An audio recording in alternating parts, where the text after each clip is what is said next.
Make sure that we're all aware that the Hariri Institute is not just providing us a place to have breakfast. The Hariri Institute is actually a co-sponsor and is treating us all to breakfast and to all of the breaks, snacks, and to happy hour each evening. And so we're very grateful to the Hariri for that.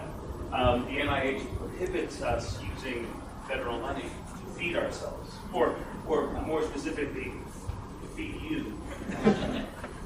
And so that's a really nice gesture from the Hariri. The Hariri is a brand new research institute here at the EU. It has been around now for 18 months. It's an institute for computing and computational science, and it was made possible by a generous gift from Mr. Hariri, who is a BU graduate and did very well for himself in business and made just a really substantial contribution to the EU. Among other things, gave us the Hariri. His father, the institute is named after his father, Rafiq Hariri, who was Prime Minister of Lebanon and had a very illustrious career himself.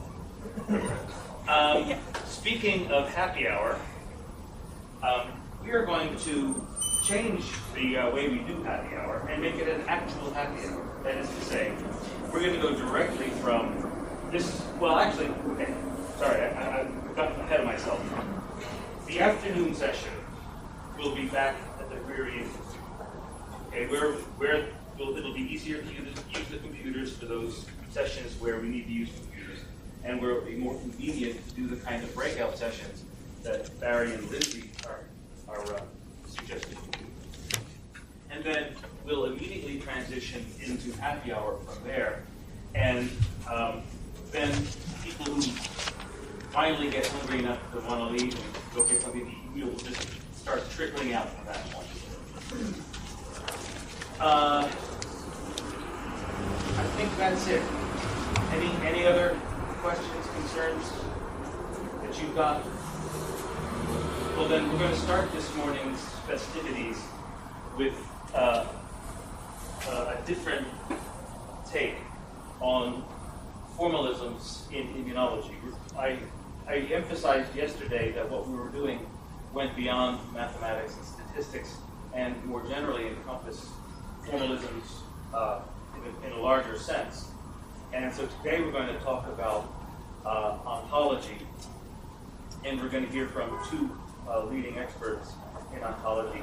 Barry Smith is a philosopher from Buffalo, and he's been involved in the development of ontology and ontological ideas long before bioinformatics has been around, but has been one of the main movers in getting ontology on the right track for the biological sciences. And Lindsay is a professor in the health sciences, biomedical informatics. She's all over the place. I can never keep up with her. In Texas. And I've known Lindsay for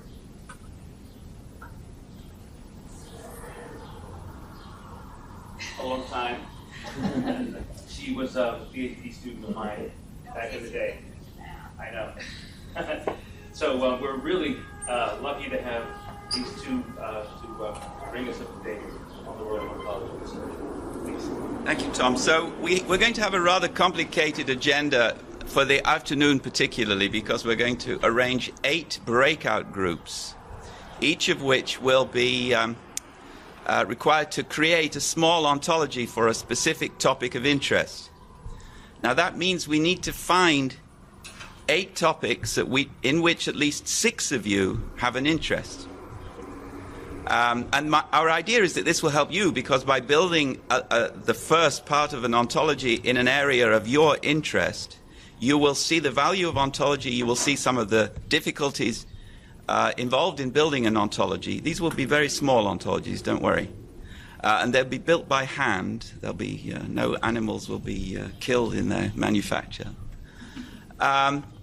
But the problem will be choosing the topics. Now, I created a first draft list of topics like allergy, immune deficiency, and so forth at this link. Now, I assume that many of you have laptops in your hands with an internet connection. It would be very good if you all familiarized yourself with this link, which is where you will find also the rules for the afternoon session. Now, if 6 of you are already friendly and you're all working on a specific kind of immune phenomenon or a specific kind of infectious disease, then that will be easy. You just create a breakout group amongst yourselves. But for the rest of us, it might be a bit harder. So we're going to have some kind of a vote.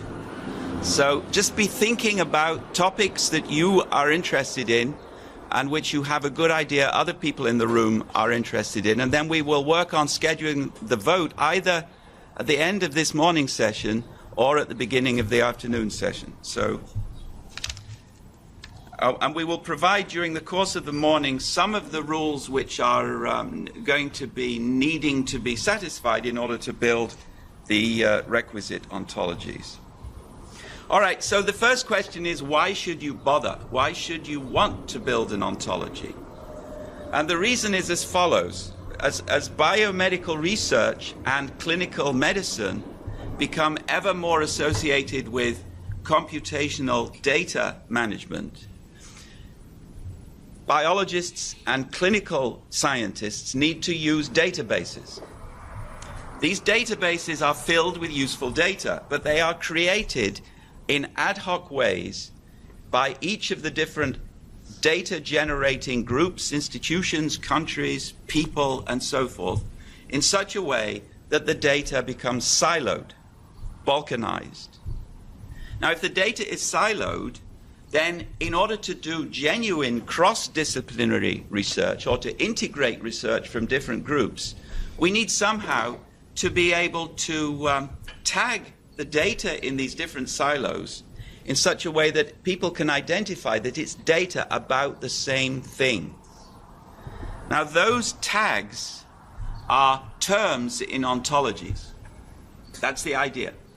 And so our goal is to create a non-redundant set of tags which we can use to curate or annotate multiple heterogeneous scientific data. And we want to do this in such a way that it's non-redundant. So if we have tags which are used in 2 different ontologies with different meanings, but the same tag, then we will defeat the purpose of finding data about the same thing across this realm of databases. So how do we build this suite of ontologies? Well, one answer, which is certainly part of the way to go, is called the Semantic Web, sometimes called Web 2.0. The Semantic Web was an invention of Tim Berners-Lee, who is also credited with having invented the original web. So his idea is that the data on the web will become useful for science if it's organized using what is called the web ontology language, or OWL. Now, we're going to be talking a little bit about OWL later on, but OWL is a more sophisticated version of XML. So how many people in the room know about XML? Just a few of you. How many people know about HTML? All right, so XML is a slightly more sophisticated and constrained version of HTML, and OWL is a logically much more sophisticated version of XML. So OWL allows you to reason over your data. It's a logic which allows you to reason over your data, but more importantly, it allows computers to reason over data, even when we have large bodies of data. Because we have OWL, building ontologies gives us reasoning power.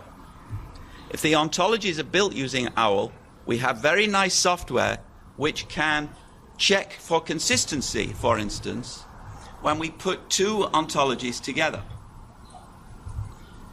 All right, so the idea is that we're going to break down silos by using the power of hyperlinks, which is what HTML allows, by using the power of the internet to create this. So this is called linked open data. And if you go down to the bottom here, you probably can't see this, but you have things like Reactome, Drug Bank, Unifrot, PFAM, Prodom, the gene ontology is behind here. So you have many ontologies which are linked together in such a way that you defeat this balkanization. Now, I think this is not the right way to go. This lacks a certain organization. And if you look very closely, you'll see that there are certain suspicious phenomena here. So up at the top, you have rock music ontologies and the BBC sport ontology. And it's not clear that those things really need to be linked to the Uniprot database or the gene ontology. So this was put together for public relations purposes. And I do not believe that this is the way to go. Now, why do we have this? Why do we have so many ontologies like this which are linked together in this way? Because ontologies are good things. If ontologies are good things, everyone wants one. If everyone wants an ontology, you recreate the silo problem that you had originally in the world of databases. So this is a problem of lack of authority in the world of ontology. If everyone can create their own ontology, then the ontologies create semantic silos, which are not much better than the original data silos, which the ontology method was designed to solve. Now you can see, if you go to the Bio Portal, and at the link that I mentioned, you'll find a link to the Bio Portal. The Bio Portal is an ontology search machine, which was created by the National Center for Biomedical Ontology, of which I'm one of the PIs. And if you enter obesity in this search machine, you get a list of all the ontologies which contain the term obesity. So this is, it goes on for quite a long time. So what this means is that if you're tagging obesity data, you have to make a choice. Which ontology tag for obesity shall I use? Now, many of these ontologies are not really about obesity. The word obesity has just been sucked in from another ontology. So there's overlap, there's redundancy here, which is exactly what we don't want. If we have redundancy, then we can't use the ontology method in order to break down silos. So this problem is going to become, by 3 o'clock this afternoon, very familiar to you, because you're going to have to find ways of solving this problem if you're going to build your ontology.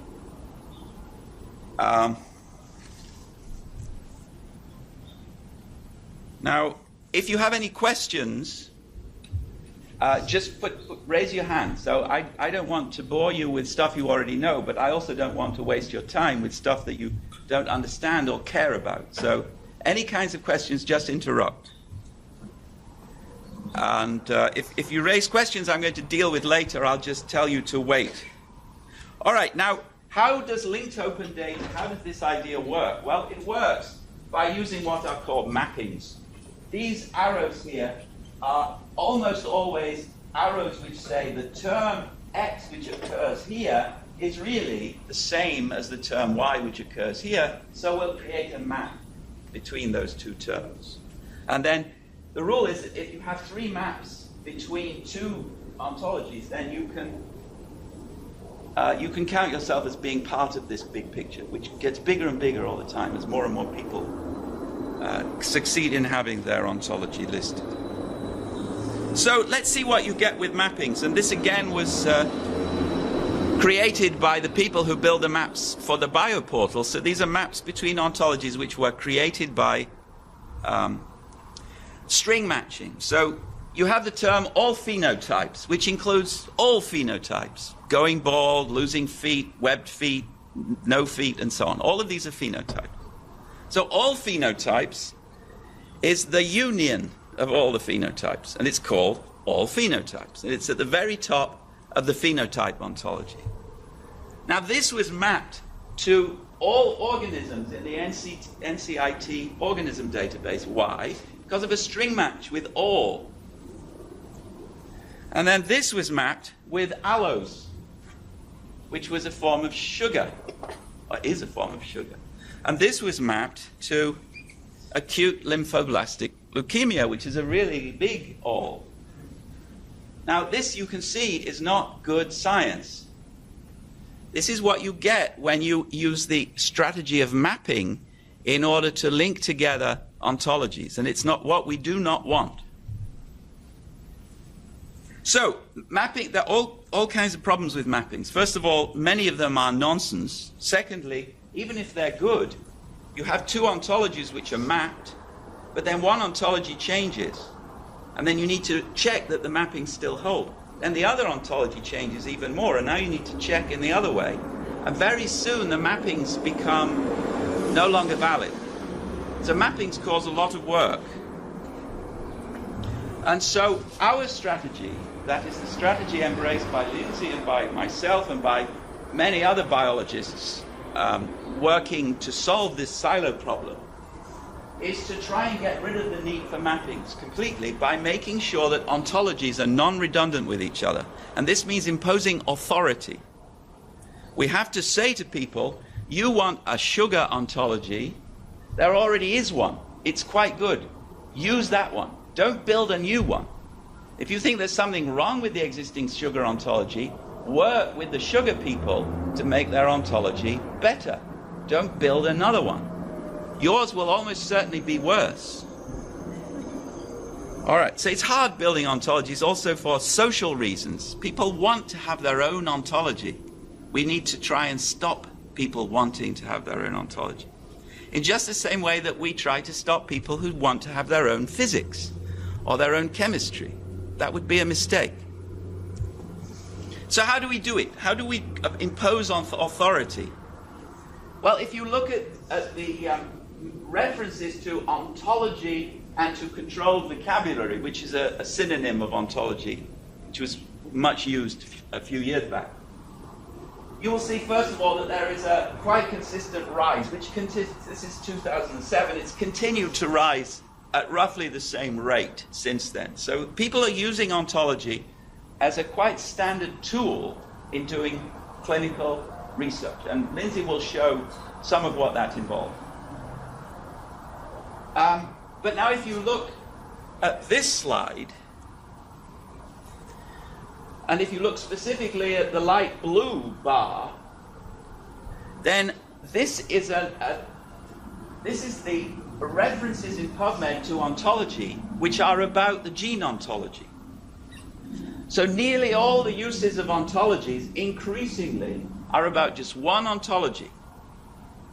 Now, this one ontology was, in fact, the first ontology to be built in biomedicine.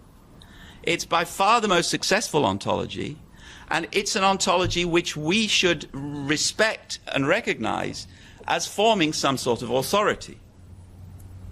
Now, many people have done that. The gene ontology has become a de facto standard ontology within the biomedical domain. Now, what is the gene ontology? It's not an ontology of genes, it means it's not named very well.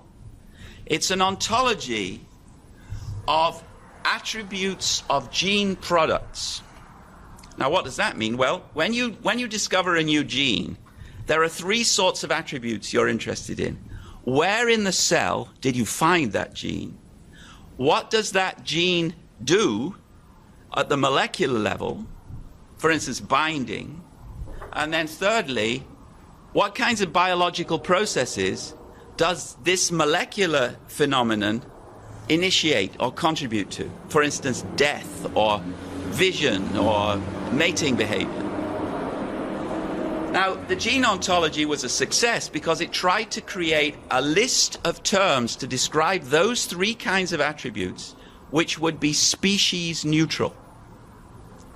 And why was that important? Well, the gene ontology was built at the time when the Human Genome Project was revolutionizing biology. And people needed to be able to label genomic data in terms which could be recognizable to biologists rather than to computers. And they needed a list of terms which they could use to annotate genomic data in the same way, whether it came from humans or mice or fish or yeast or whatever it might be. And the gene ontology became the tagging system for genomic data. And it's a bit like unifying the way we describe units of measure. So everyone talks about kilograms, meters, and seconds now. They don't talk about Texas leagues or Paris feet. And that means that all physical measurement data are comparable. And similarly, if everyone uses the gene ontology to tag their genes or their proteins or whatever it might be, then all of the data becomes accessible through the gene ontology, describable through the gene ontology, and also you can reason with it. You can do computation. This is a little bit of the gene ontology, and I'm not sure if I have a light. Yes, I do. So at the very top here we have response to stimulus. And we know that a response to an abiotic stimulus is a kind of response to stimulus. So this is a link, a subtype link. And we know that response to temperature stimulus is a kind of response to abiotic stimulus. And we know that detection of temperature stimulus is a kind of response to temperature stimulus. Now, the gene ontology contains about 35,000 such nodes, each of which is an English phrase used by biologists to describe the behavior of organisms, and each of which is organized in a hierarchy like this. There are 3 hierarchies in the gene ontology. One of them is about cellular locations, one of them is about molecular functions, and one of them is about biological processes.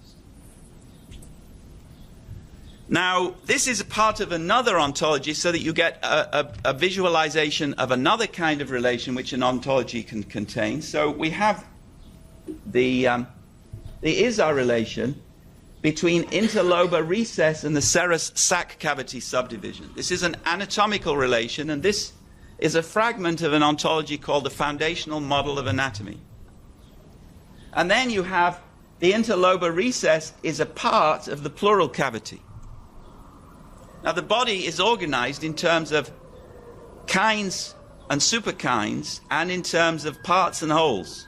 So the interlobar recess is a part of the pleural cavity, which is a part of the pleural sac. You get the same organization for cell components within the gene ontology. Now, the gene ontology has been well funded. The NIH alone has invested some $200 million in the gene ontology. Not so much for building the ontology, but for supporting its use in annotating databases like UniProt and research literature. So there are teams of biocurators who sit in labs, and their job is to go through literature, and every time they see a protein mentioned, they tag that protein with the corresponding gene ontology term. So if the paper that they're curating says that this protein is involved in the formation of cardiac muscle, then they will tag that entry with the gene ontology term for cardiac muscle formation. Now that tagging will be an HTML tag, which means that you can find it on the web. And there are many browsers where you can browse for gene ontology terms in order to find papers describing certain phenomena. And these browsers let you filter your search. So you may be interested in formation of tumors in brains of shrimp, young shrimp, let's say. And you're interested in proteins which are involved in the formation of tumors in the brains of young shrimp. And the browsers for the gene ontology will let you filter your search in that sort of way.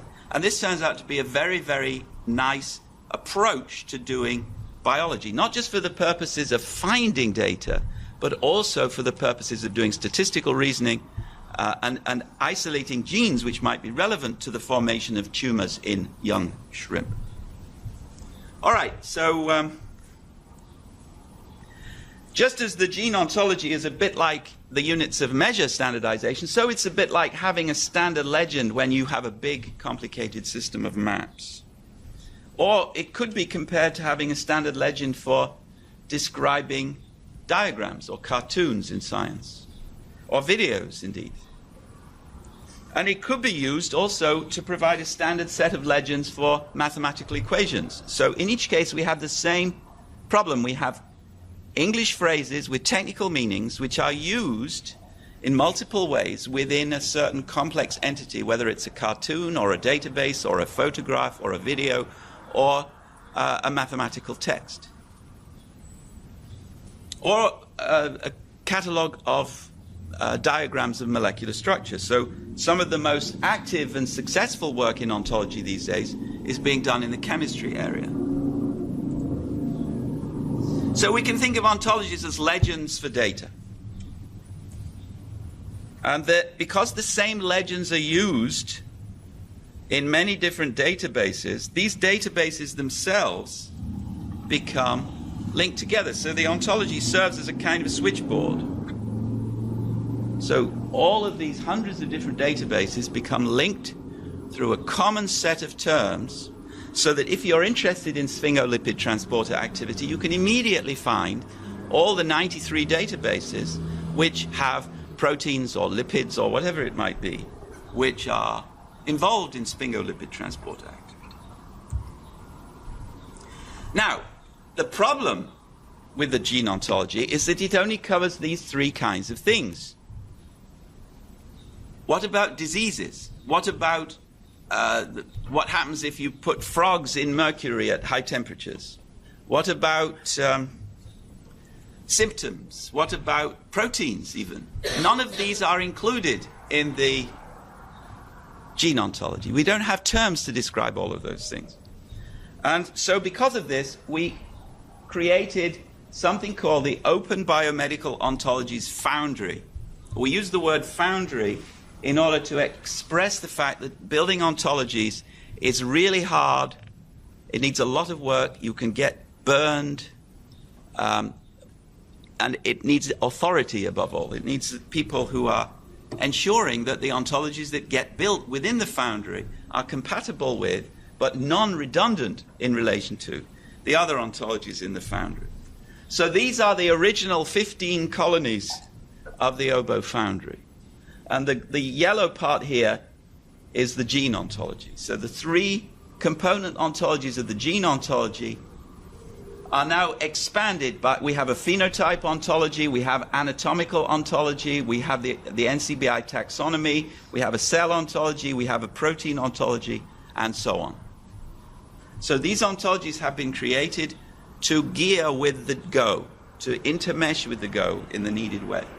And they are now gradually being added, so we have an environment ontology, we have ontologies for populations, and we have a set of principles which OBO foundry ontologies need to satisfy.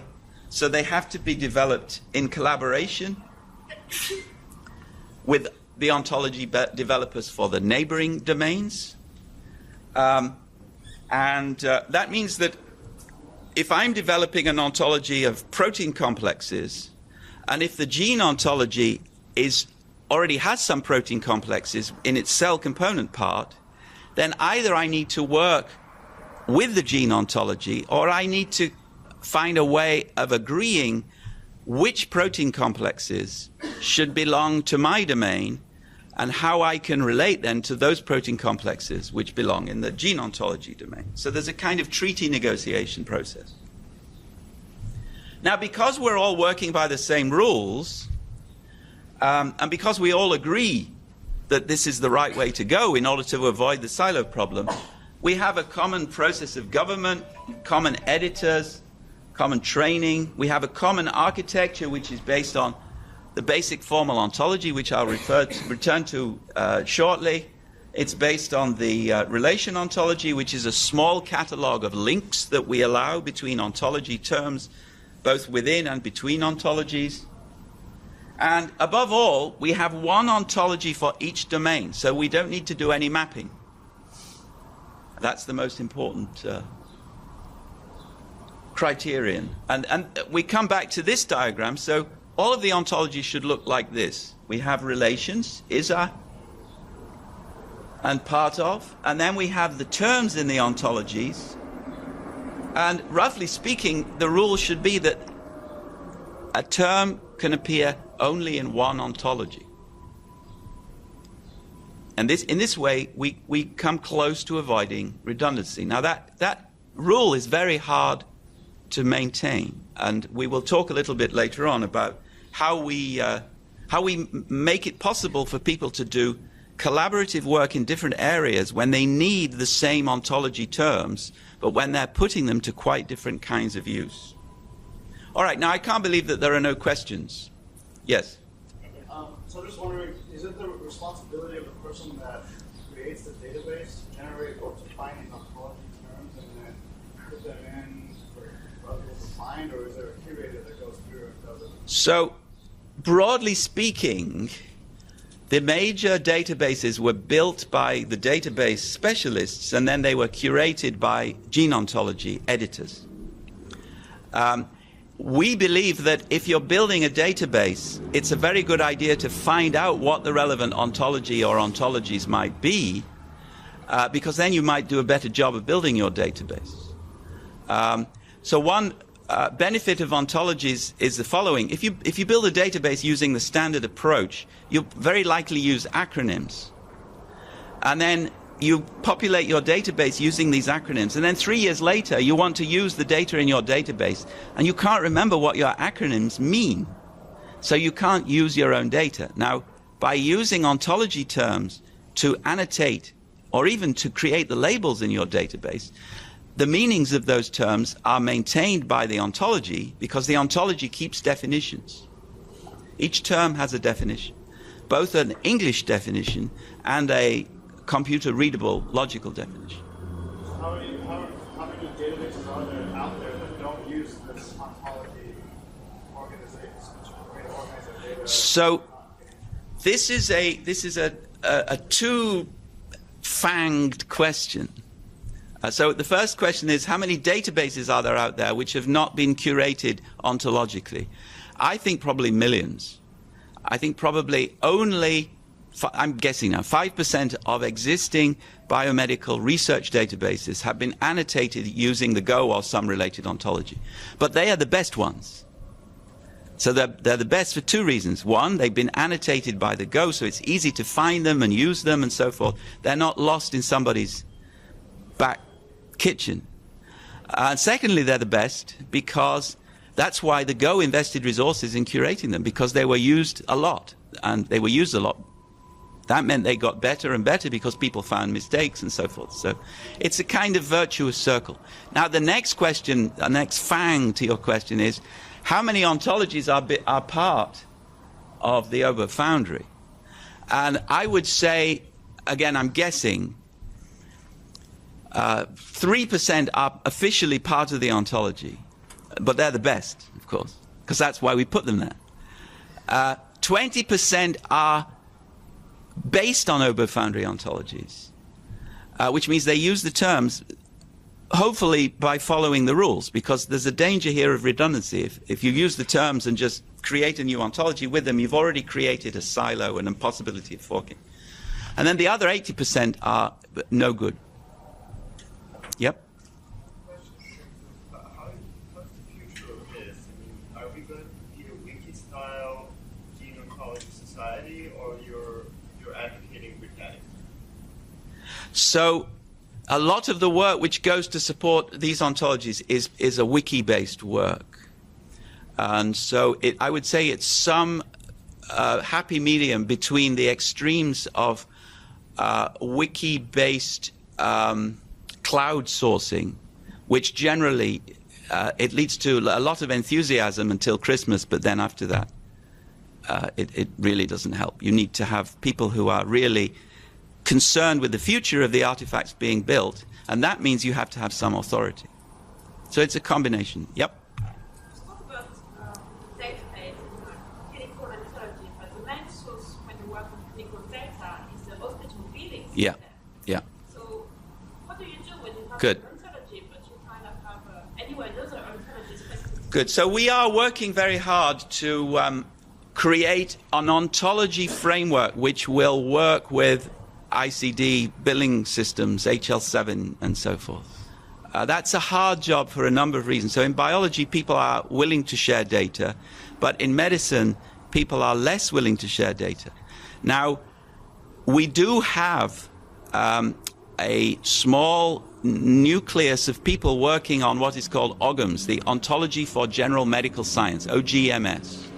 And if you Google OGMS ontology, you will find what could be said to be the hub or the nub or the initial embryo of an oboe foundry type approach to medical data. Now, we are working very hard to implement OGMS in Buffalo, for instance. So all the clinical data in Buffalo is going through an OGMS mill, but we're still in the test phase. So there is more hope than you might think. And ICD is not good for anything other than billing. So if you have to use ICD data, then you should be very afraid. All right, so I will continue. Ontologies are about types. So we're not interested in Bill Clinton, we're interested in Homo sapiens. And we're not interested in Bill Clinton's left foot, we're interested in left foot, or just foot. So we're doing catalogs, we're not doing inventories.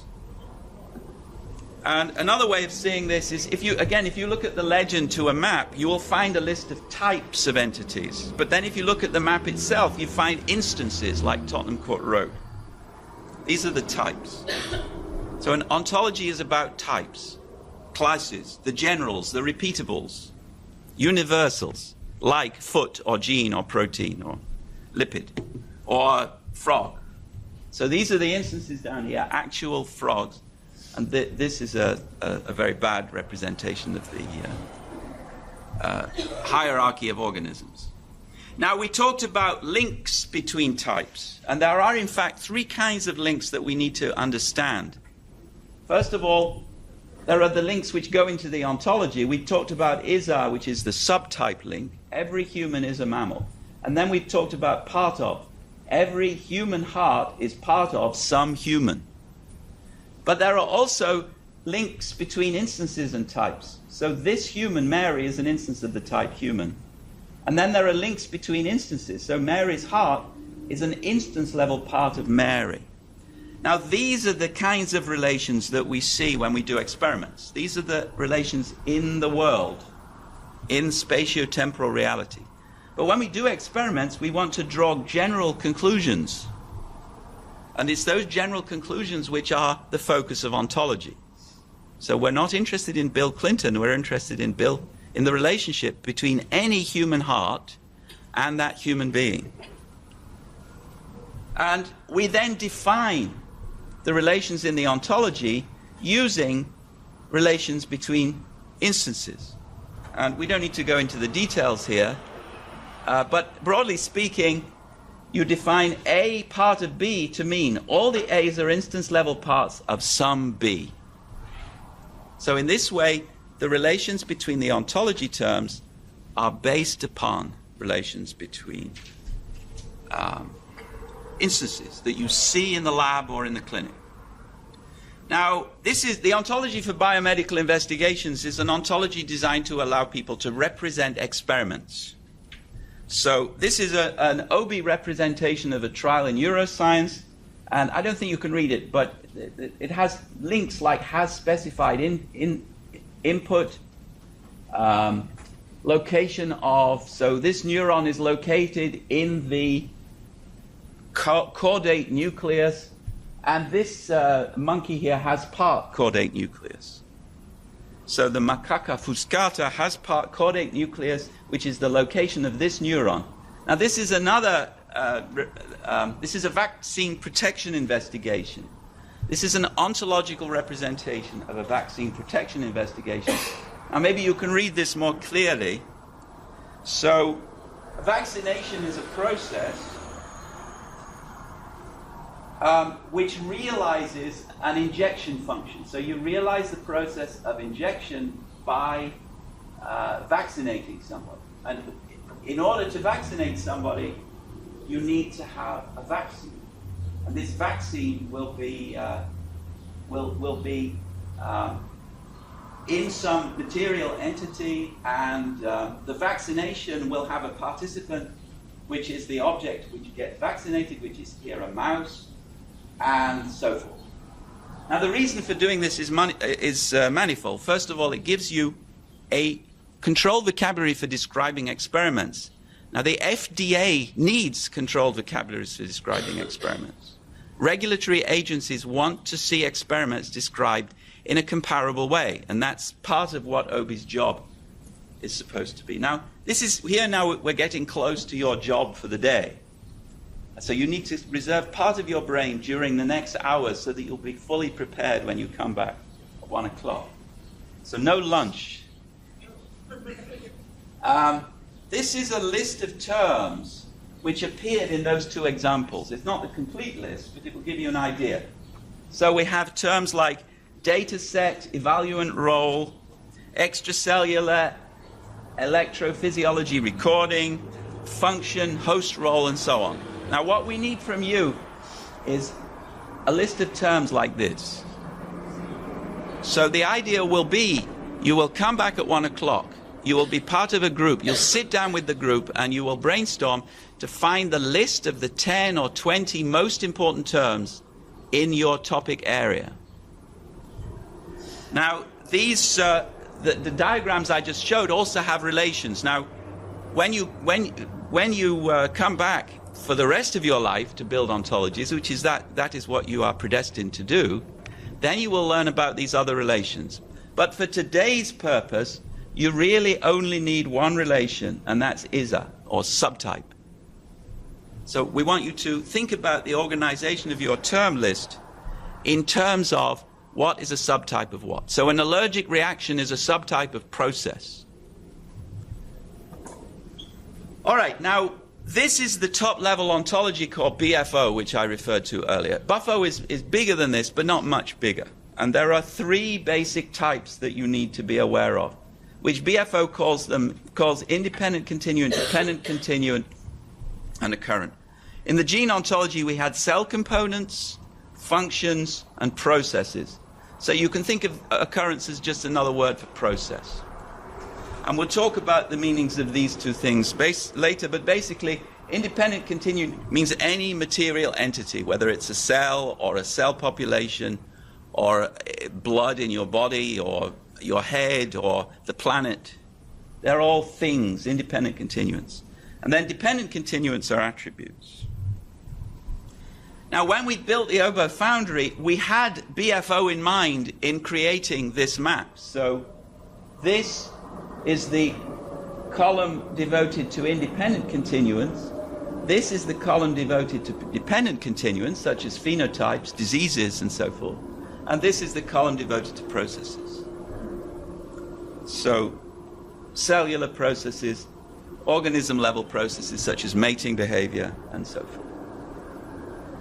Occurrents it's really just another word for processes. And continuants are things like objects, but also the states of objects, the functions of objects, the things which the objects have continuously, including diseases. So you are all continuants, but your life, that's a process. It goes on. And the course of your diseases are processes. And BFO distinguishes between dependent entities and independent entities. So attributes are dependent, processes are dependent, but then the things are the bearers. So a grin is always a dependent entity. You can't have a grin which exists all by itself. This is a little slide on phenotypes. So a biologist is observing an eye, and it notices a redness of the eye. So it annotates to the phenotype red. And this is a phenotype which inheres in another phenotype, eye. And red is a kind of color, eye is a kind of anatomical structure.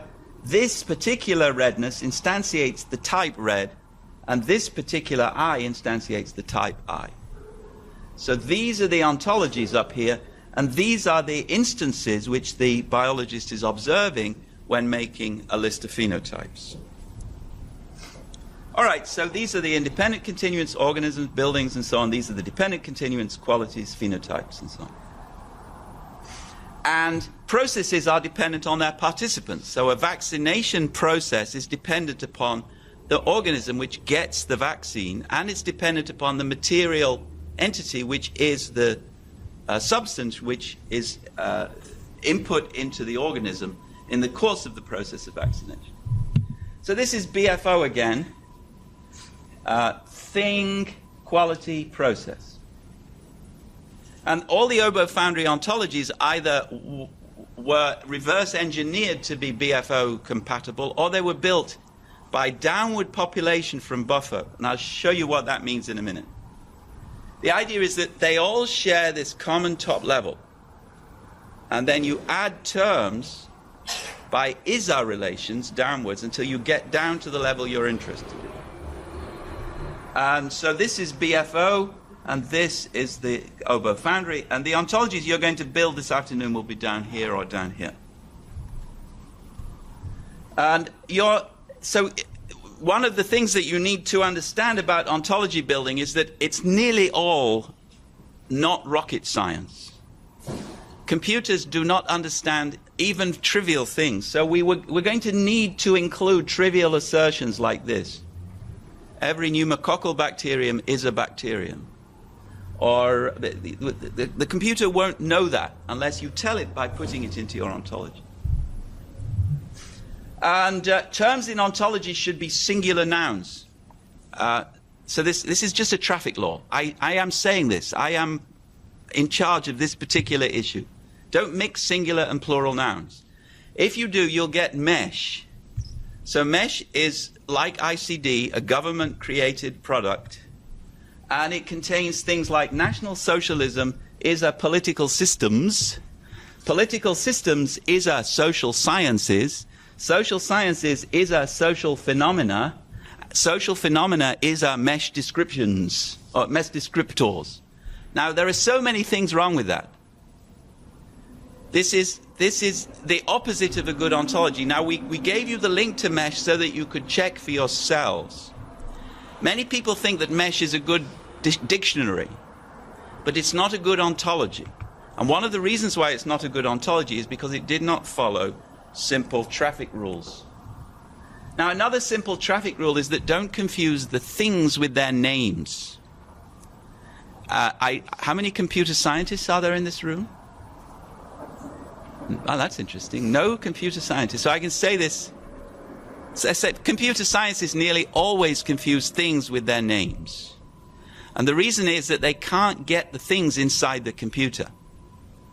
So the orange juice just won't go into the computer, but the name orange juice will go into the computer. So they identify, well, in this case, a mouse is defined as a common name for the species Mus musculus.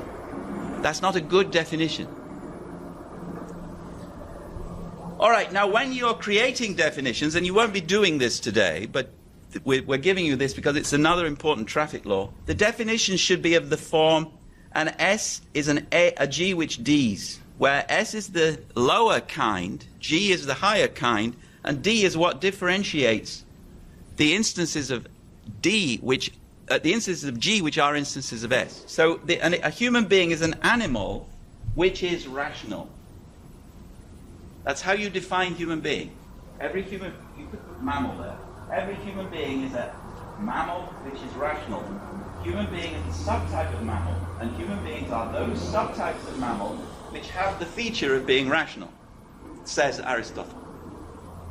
Now that's the way all our definitions should go. Now if that is to work, then we need to impose the rule that every term in an ontology has maximally one parent. So this is not a good ontology. So every blue thing is a thing, that may be okay. Every car is a thing, that may be okay. Every blue car is a blue thing, that may be okay. Every blue car is a car, that may be okay. But the whole thing is not okay. And the reason it's not okay has to do with the fact that being blue is not something which makes the thing of the kind that it is. It's something which is painted on afterwards. So wearing a hat does not make you the kind of person that you are. Because you can take your hat off. You can't take off your carness or your homo sapiensness. So what we do is we create a separate ontology for blue, green, red called a color ontology. And that's a single inheritance hierarchy. And then we create a car ontology. And then if we need to talk about blue cars, we put those two ontologies together for practical purposes. And we create an application ontology. But the reference ontology, which are the ontologies in the Oberth foundry, is built as a single inheritance ontology. And the reason why that's important is, first of all, that this strategy for defining terms only works if every term has exactly one parent. If you have two parents, you don't know how to build the definition. And that is a really important strategy. This is the key to good quality ontology. Building definitions like this. And so multiple inheritance is the key to bad ontology. So it leads to all kinds of errors. It causes problems for computers also. All right, so we divide ontologies into two. Reference ontologies, which are single inheritance. Application ontologies, which are built by sticking together pieces of reference ontologies. Now that's your job in the afternoon. So when you've chosen your topics, and I hope you have good topics ready for me, you're going to need to use the search engines to find ontologies which already have done some of the work for your topic. And then you're going to come back with a report that says, in order to study allergies, we need to use part of this ontology together with part of this ontology. And the top 10 terms then in our ontology will look like this. And so we have reference ontologies. They are reusable. Everyone uses them over and over again for different purposes. And then we have application ontologies, which are created by combination. These are all the reference ontologies. And this is a reference ontology which will illustrate the method of extension downwards. So we have BFO at the top. And then BFO includes independent continuant. A subtype of independent continuant is object. And then everything else below that is a cell. So cell and then subtypes of cell. Goes on for a very long time. So from here onwards we're doing biology. But for this part we're doing architecture. All right, so these are the rules. This is what you would do if you were doing this at home. In the afternoon you'll do it by hand. I'll show you how. So you take an ontology editor, of which you would typically take Protégé. And you can find that by Googling it. It's not the world's best software, but it's good. Then you work with the domain experts, namely you work with yourselves to create an initial mid-level classification. So we say here around 50 terms, but we'd be happy with 12. And then you arrange these terms into an informal is-a hierarchy. So every instance of anaphylactic shock is an instance of allergic reaction. And then you fill in the missing terms to give a complete hierarchy, roughly conformant to buffer. So we're only interested in this part of buffer, material, entity, attribute, and process. And so this is how I recommend you do it. You take some pieces of paper and tear them up into small squares. You don't have to do it this way. And then you put these at the top. And then you choose your domain. So these are the terms that we recommend for an allergy ontology. They're picked at random from allergy speak. And you can find this list again at this link. At the link here for the rules. And you can find also somebody who's tried to work out the top level of an allergy ontology. So I don't know if you can see that, but that says allergic reaction, and that says allergic immunological anaphylaxis. And that says IgE-mediated anaphylaxis. So IgE-mediated anaphylaxis is a kind of allergic immunologic anaphylaxis, which is a kind of allergic reaction, which is a kind of disease. Which realizes a kind of disease which is an allergy. So this is what you might do. So you have peanut allergy as a disease, which is a kind of attribute. You have anaphylaxis as a disease or syndrome, they say, which is a kind of attribute. You have allergic reaction, which is a process. You have anaphylactic shock, which is an allergic reaction, which is a process, and so on. This is a PowerPoint slide. We want to see from every group a PowerPoint slide like this, only better, of course. That's the end of part one.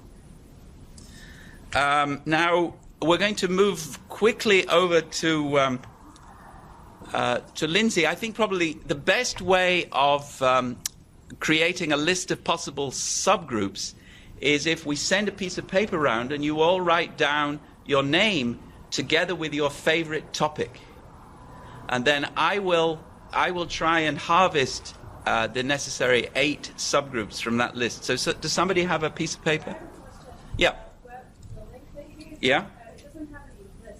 So you will find the lists linked. I don't have a web connection here, unfortunately, but you'll find the lists at various links.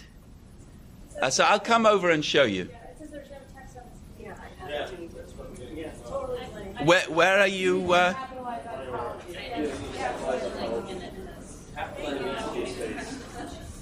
If you go to my website, you'll find a working link in the top left box.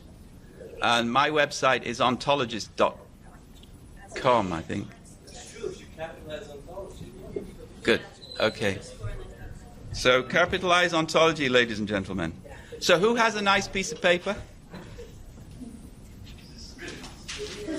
So write your name and then write your favorite topic. And if you want to put down 2 topics, that will help you.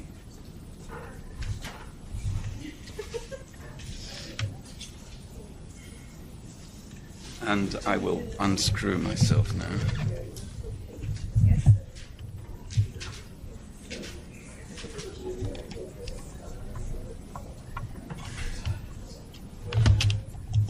There you are.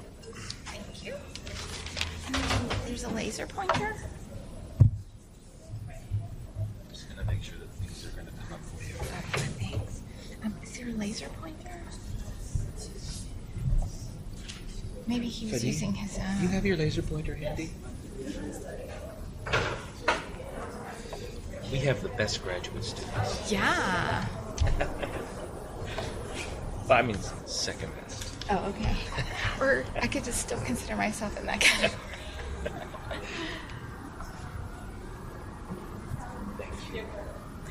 Excellent. Thank you. It looks like it might be working now. It's taking it a second, but. No, that was a sample. You don't find anything on that system. I mean, it was blue, so that makes me think that it didn't realize I plugged in and was. Yeah.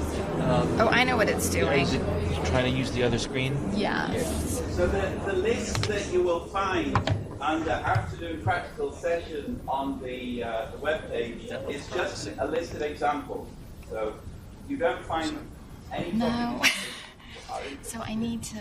Then feel free to choose. I need to alter how it's doing its. Oh, please don't touch my screen. And whoever gets the piece of paper that's what I'm last doing. on the back row should bring it to me when it's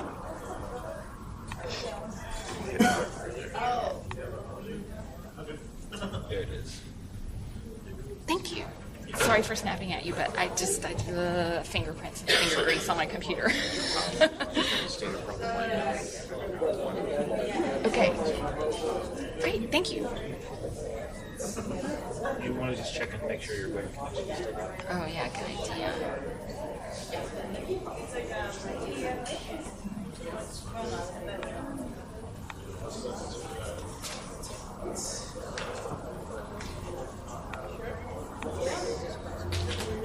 Excellent. All right.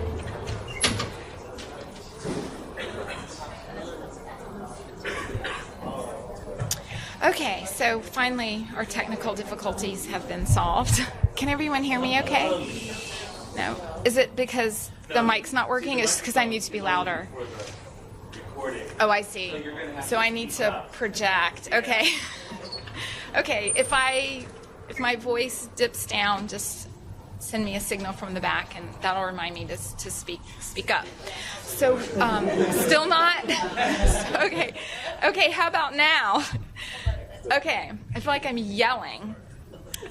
So I'm going to give a glimpse at two ontologies, Immunology Ontology and Infectious Disease Ontology. And so in both cases, the goal is both to show you immunological content that's relevant to immunology, but also to illustrate how one can use the principles that Barry described and build an ontology. Are you frowning because you still can't hear me? Oh, no, it's just the decision between hearing and being high. Okay. It's a lose-lose situation. Okay. I'll only take hand signals then as meaning I need to speak up. I won't. So you can frown if you're hot. Okay. So I'll first give just a basic overview. Then I'll describe the Immunology Ontology, Infectious Disease Ontology.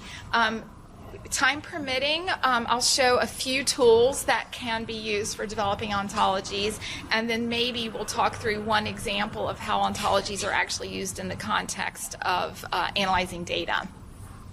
So the basic approach, as Barry also outlined, is to identify entities that are within the scope of your domain, and then to utilize existing OboFoundry ontology terms as much as possible. So you would find the terms that relate to the entities you need in your ontology and then import those. And the reasons for that, one is that reduces duplication of effort, but also it facilitates the interoperability that Barry was talking about, because it encourages the use of common ontology terms across many different ontologies that are being developed. When terms you need for your domain are not present in an existing ontology, then you identify those terms that you need to write new definitions for. If those terms fall within the scope of another ontology, it would be good citizenship to request that that term be added to the ontology that's appropriate, but also you can just define that term locally within the ontology that you're building.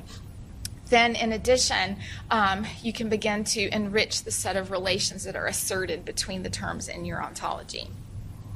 Okay, so to start, Immunology Ontology. First, I just want to go through a list of the kinds of things that one might want to include in a very basic ontology about the immune system. So first we have processes, and so we have things like antigen presentation, phagocytosis, VDJ recombination. You would create a very, very long list of all the different kinds of processes that you imagine you would need to include. We would need also terms for anatomical structures, for example, primary and secondary lymphoid tissues. We would need terms for molecules, such as the molecules in the complement system, pattern recognition receptors, cytokine, chemokine receptors, etc. Cell types, so we would need to include various leukocytes and many other kinds of cells that might participate in an immune response. So next, we identify the existing OboFoundry ontologies, including the terms that we need. So in the case of processes, we would go to the gene ontology, biological process ontology. And so I wanted to show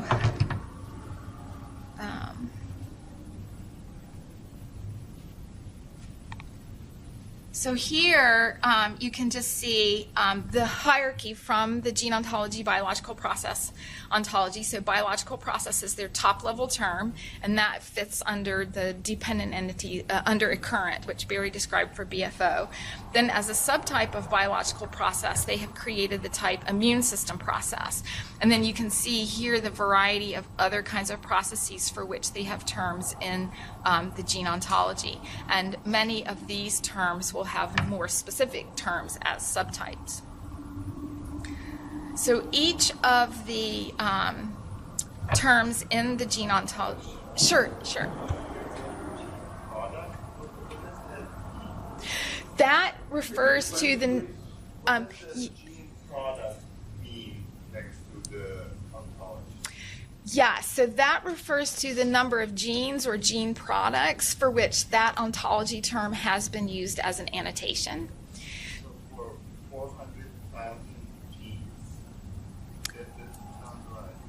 That's why I'm asking the question. This doesn't make sense. Yeah, no, that is right. Well, it's right only in that this is a really old slide, so the number's probably a lot bigger now. That's my problem. There are about 20,000 genes. Right, but there are many, many, many, many, many different organisms. So times all the organisms. Yes. Yes. And I have some more slides later that give you more of an idea of the scope, the current state of annotations, how many different organisms, how many different annotations per organism, that kind of thing. And the gene product includes also protein. Yes. So that's another reason for the large number. Splice variants, proteins, isomers, Yeah. all separate. Yeah, exactly. Yes. So as Barry was describing, the gene ontology is 3 taxonomies. For each, I'll focus here on biological process. For each one, there are 3 components. So the first thing about a term would be its natural language definition. So here we have the example of secretion, where secretion is defined as the regulated release of a substance by a cell or group of cells. And we see here that secretion is a subtype of the term transport. Here's another example where immune response is a subtype of response to stimulus, and it's defined as any immune system process that functions in the calibrated response of an organism to a potential internal or invasive threat.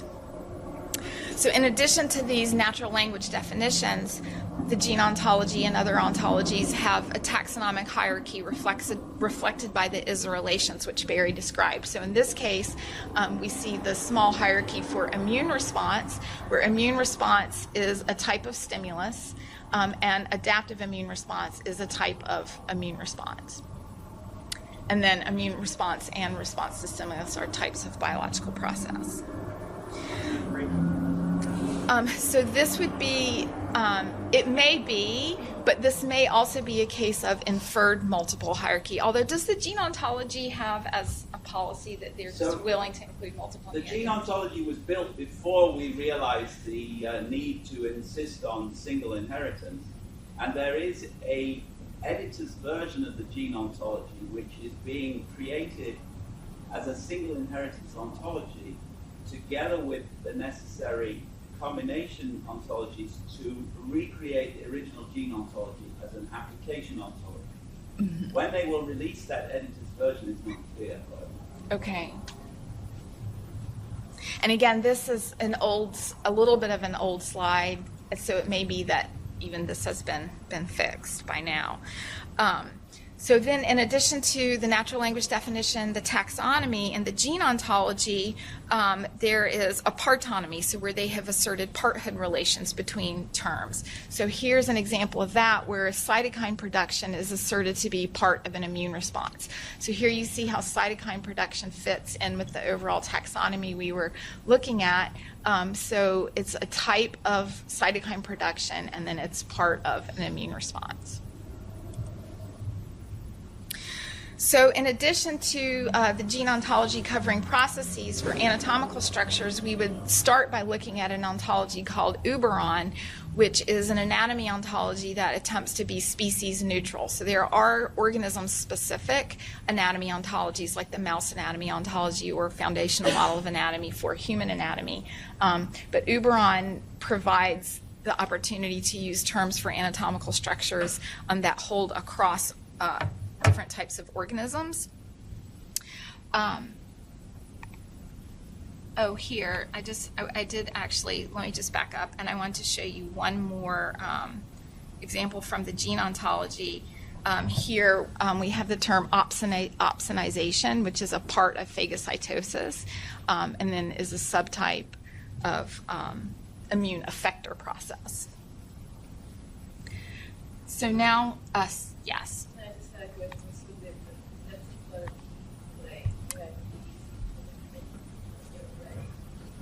Repeat the question. She was asking about the color key, and so yes, indeed, these are all the different kinds of relations that are currently asserted within the gene ontology. And in this particular example that I'm showing, there appears to be only ISA and part of relations, so black and blue arrows, but these other kinds of relations could be asserted as well. I guess it doesn't involve the one below that as well. Yes, so this indicates what are called GOSLEMs, which are organism-specific subsets of the gene ontology. And so these correspond to the little colored rectangles at the bottoms of the nodes to indicate which of the GOSLEMs a particular term is included in. So, for example, the dark blue would be included in a GOSLEM that is specific for plants. A subset of the gene ontology, so it basically excludes all the terms that are not relevant to a particular domain. So in the case of the GOSLEM for plant, only plant relevant terms would be included. And so for each term, like you can see, transport is relevant for many different kinds of organisms.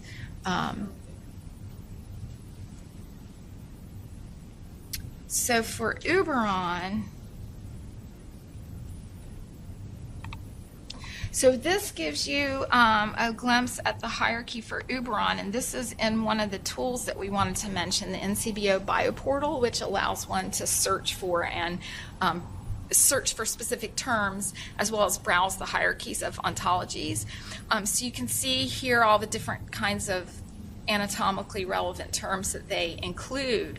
And then here you can see there's the term immune system and the different kinds of terms which are included as subtypes of that immune organ.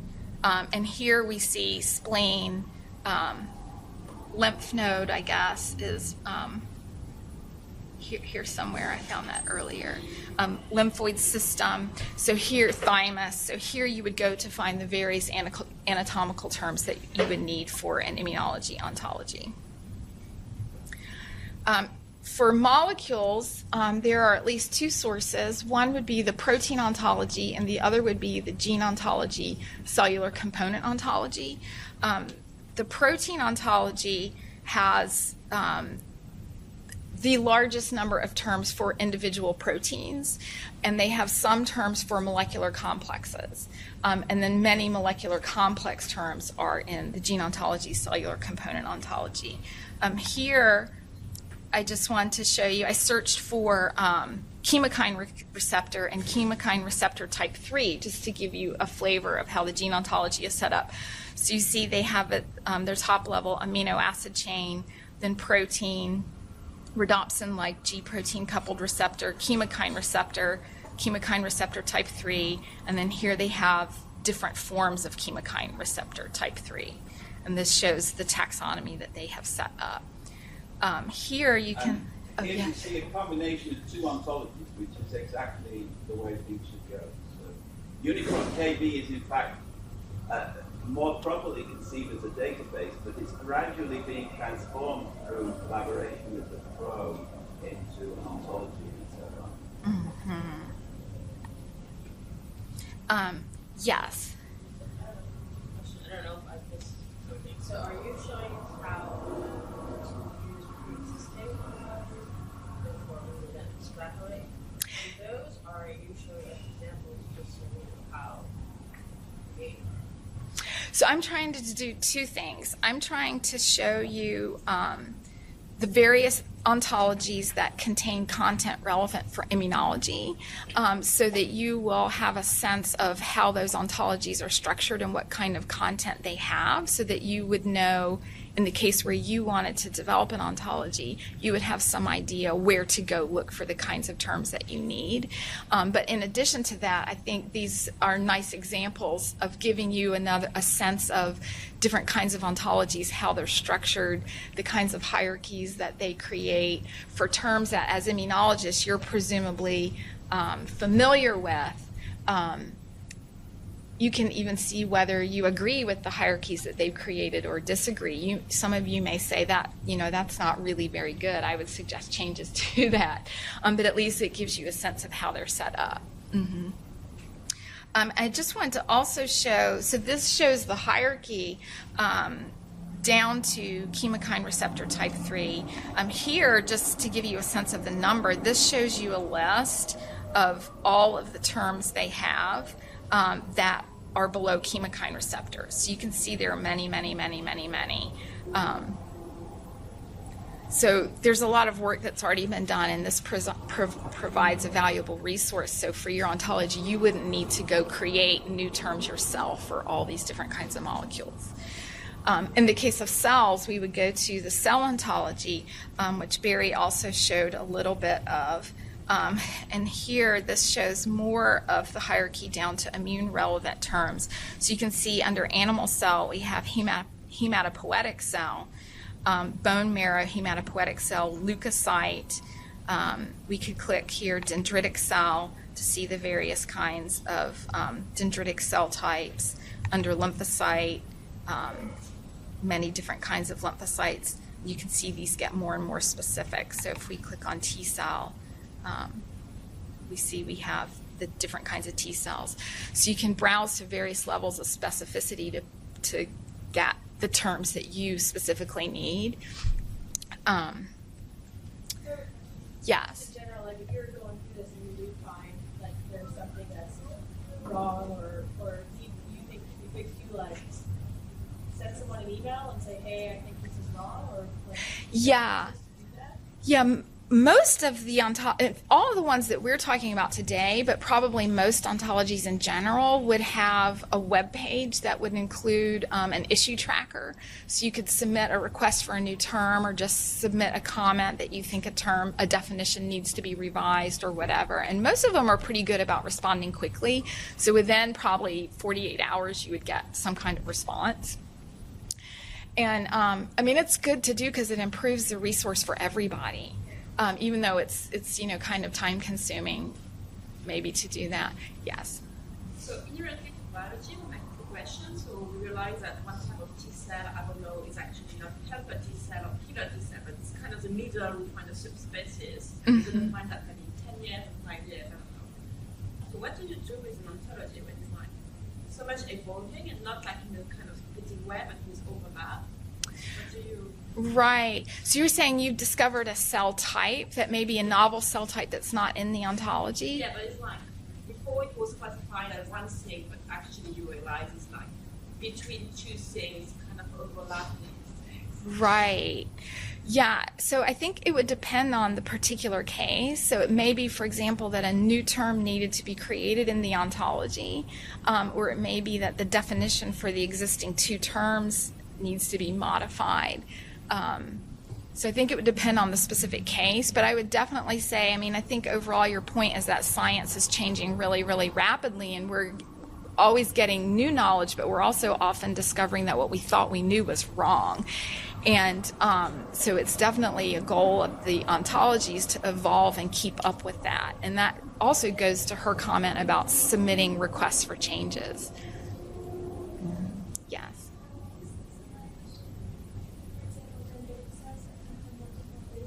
Mm-hmm.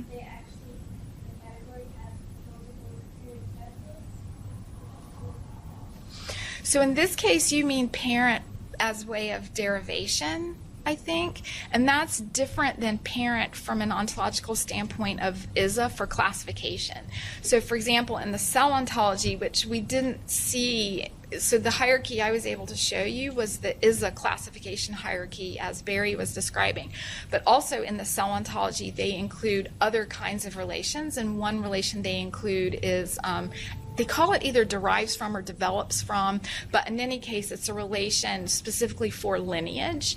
And you would use that relation to capture the multiple lineage parents for a particular cell type like dendritic cell. Other questions? Okay, so now we have identified for our domain lists of entity types that fall within individual hierarchies. So all the cells are in a cell hierarchy, all the proteins are in a protein hierarchy, all the anatomical entities are in an anatomy hierarchy.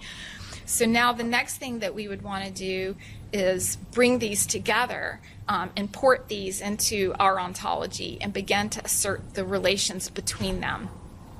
So this shows an attempt at doing this to represent entities relevant for germinal centers and germinal center reactions. And I should say this is work that I've been doing in collaboration with Tom, and we would both say that it's in early stages and needs lots of work. So it's certainly not the definitive answer on germinal center biology, but it does give you an idea of creating an ontology relevant for the immunology domain. So here you can see we imported various kinds of entities. We imported the cell type terms that we need from the cell ontology.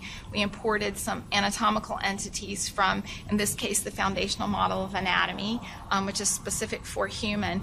This is a screenshot of an Ontology Editor protege that Barry mentioned.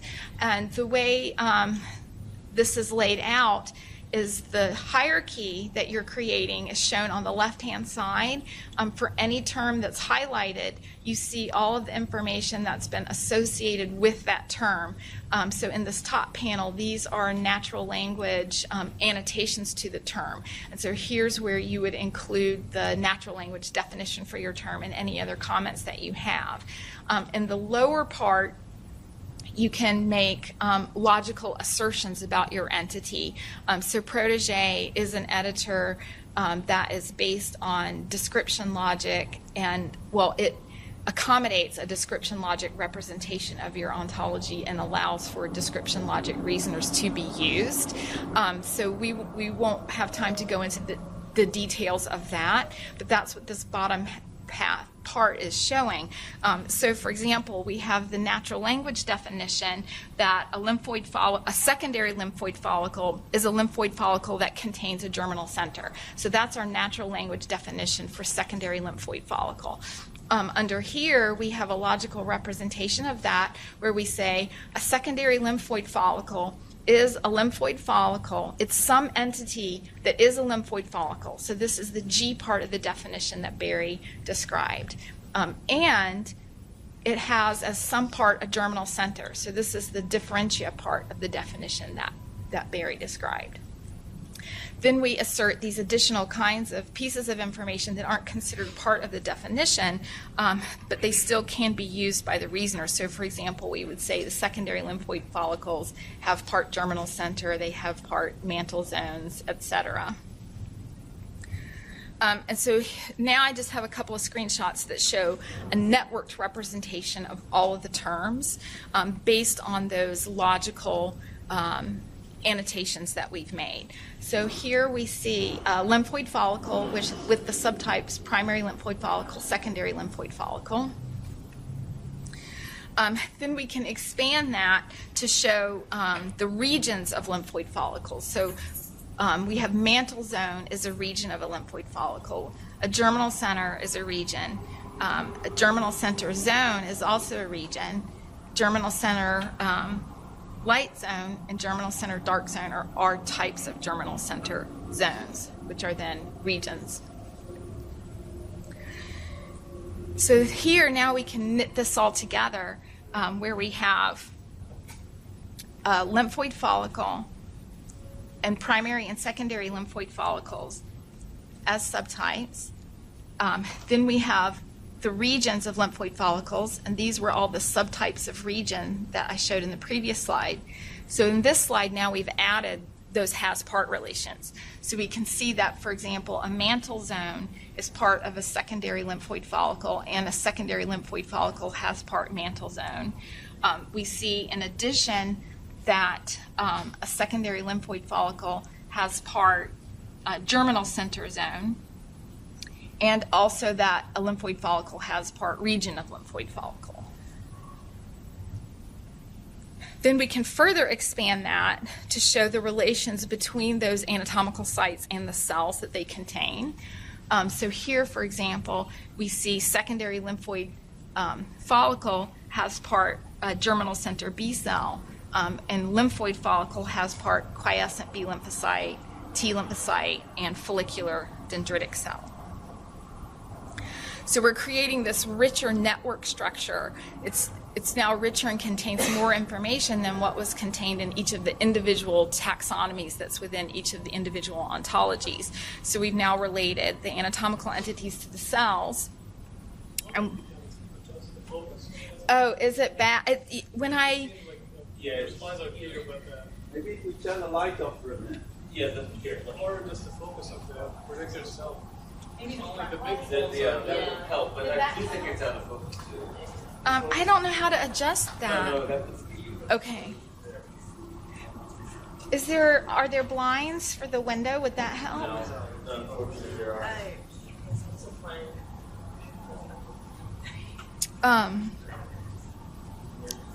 I think the person who's responsible for that has left.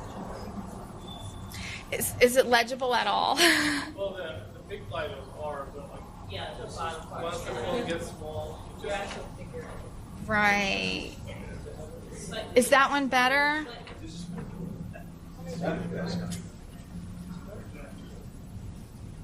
I think Tom's trying.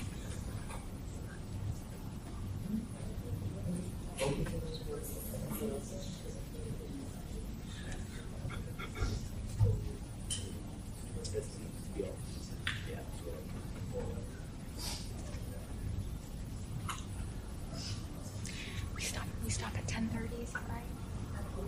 Okay. Oh, 10? Oh. Were we supposed to stop at 10 or 10:30? 10, but I mean, I think what we should do is finish and then we'll stop. Okay. So, Unfortunately, the focus has been set by the vice president of the university in charge of focusing. And so we may not be able to do anything about it. okay, well, sorry about that. Hopefully you can at least see the point that we have taken these anatomical entities here from one single hierarchy and connected them with parthood relations to cell types from a separate ontology and a separate taxonomy and hierarchy. And we won't look at that because you can't read it. But I'll just quickly say here we've done the same thing, but integrating in molecules. So now we've gone from cell type. So here we have follicular dendritic cell, and we show that it secretes CXCL13, and we see that CXCL13 and CXCR5 have the disposition to bind each other. So here we've taken anatomical entities, cell types, and molecules and created an integrated network. And then more of the same. This goes across different levels of granularity for molecules where we go from antigen to immune complexes that have particular kinds of immunoglobulin as part of the immune complex. Excuse me. So now I'll transition to talk about the infectious disease ontology. The goal of the infectious disease ontology is to cover the domain of infectious disease, including both domain-specific entities like infection as well as generally relevant entities like lung. It's also intended to span the basic biological and clinical entities and to span different types of disease hosts, pathogens across biological scales, etc. Is it, oh, it's automatically turning off? Oh. You know, some lecture halls, the projector is set to the length of the class, and they turn off. Oh, yeah. I thought that's what was happening. It's like you're gonna get your break at 10 anyway. This just shows the different kinds of things that need to be accounted for in an ontology for infectious disease. And relevant here is that it overlaps with host immune response. You would want to include the host response to infection as well as all of these other things. The strategy is to be developed within the OBO Foundry, as Barry described, and I won't go through the details, but you guys will have these slides for reference. This shows the different ontologies that are being utilized for creating the infectious disease ontology. So for clinical entities, we have the ontology of general medical science, vital signs, symptom, disease. In the biological domain, many of the ones that we've already talked about today. And for investigational entities, the ontology of biomedical investigation, which Barry mentioned. this gives more information about the scope. Here I wanted to show an example of how, so for the Immunology Ontology, I showed how we took these different taxonomies, and as humans, we went in and manually asserted the relationships between the entities that we wanted to connect. But as Barry mentioned, you can also use automated reasoners to infer these richer network structures that we were creating. And so this is an example of how you write your definitions and use these taxonomies to allow automated reasoners to do that. So for example, in the infectious disease ontology, we have the term Staphylococcus aureus infection is an infection that has as part organisms of type Staphylococcus aureus. So infection is an infectious disease specific term defined within the infectious disease ontology. We import organism and Staphylococcus aureus from Ncbi taxonomy. We have Staphylococcus aureus bacteremia is an infection that has as part organisms of Staph aureus that are located in the blood. Blood would then be a term imported from an ontology of anatomy. So then here shows the corresponding logical definitions to those natural language definitions. So for example, we have Staphylococcus aureus infection is an infection that has some Staphylococcus aureus. Similarly for Staphylococcus aureus bacteremia. So this diagram shows the terms with the relations that we have asserted. So we have defined infection, bacteremia, Staph aureus infection, Staph aureus bacteremia, and we have asserted ISA relations as shown by the black arrows. Sorry, I have a question. Yes. Is there a reason why Staph bacteria is not part of the Staph infection? You can't have bacteria without infection. So Staph aureus bacteremia is a specific type of infection. But it's not a subtype of Staph infection. Okay, well, so that's going to come up in the next slide, but then if you still have your question, just raise your hand again. And this goes to Barry's example of easing maintenance and reducing errors and that kind of thing. Because if we have carefully written our definitions, then the human annotators, all we need to do is say infection, then I have a list of these different kinds of infections, and I write my careful definitions with just asserting the single parent infection. Then I utilize additional information from these external ontologies from which we've imported terms. So we have, for example, that Staphylococcus aureus is a type of bacteria, and that Staph aureus is a type of bacteria that is infectious. So what a reasoner then does for us is, so in addition to these relations represented by the black arrows that we've asserted, the reasoner infers the additional relations that Staph aureus bacteremia is not only a type of infection, but it's a type of Staph aureus infection, and it's a type of bacteremia. And this gets to the blue thing car, in that we have two different modes of classification going, one based on organism type and one based on location. We don't assert multiple ISA parents in our ontology to capture that. We just have definitions and annotations that allow an automated reasoner to infer the richer relationships between the entities. Did that make sense? And here this just gets more complicated, where we see gram-positive bacteria, methicillin-resistant infection, and joint infection. Here, these are links to the tools. I know we're already over time. So I put my slides on the web already, and you can link to them from the program page that we've already pointed out to you. I will link Lindsay's slides in the next hour or so you can get these references as you need them from her slide. Some of them are already there on the wiki page, but you'll be able to get Lindsay's slides also.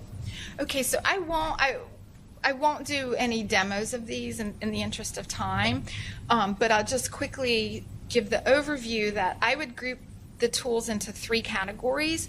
Tools that are basically repositories of ontologies, and they have a web interface that you can go to and search for particular ontologies or query based on certain keywords to find terms in any ontology that are relevant to your search.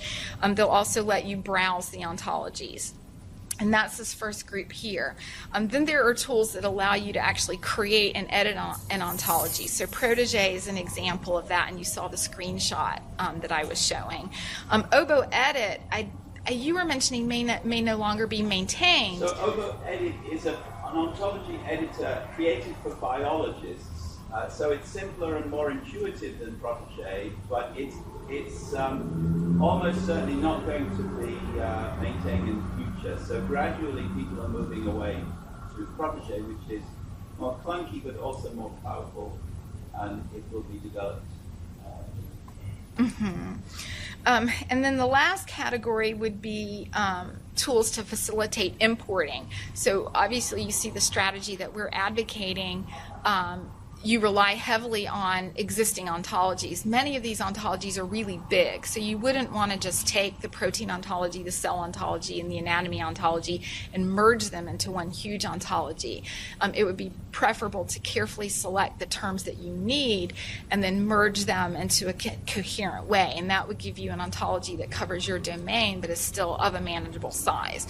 So tools that facilitate that process are here in this last category. Myriad is not so much a tool such as a standardized process for how you go about determining which pieces of information about a term from an ontology need to be imported.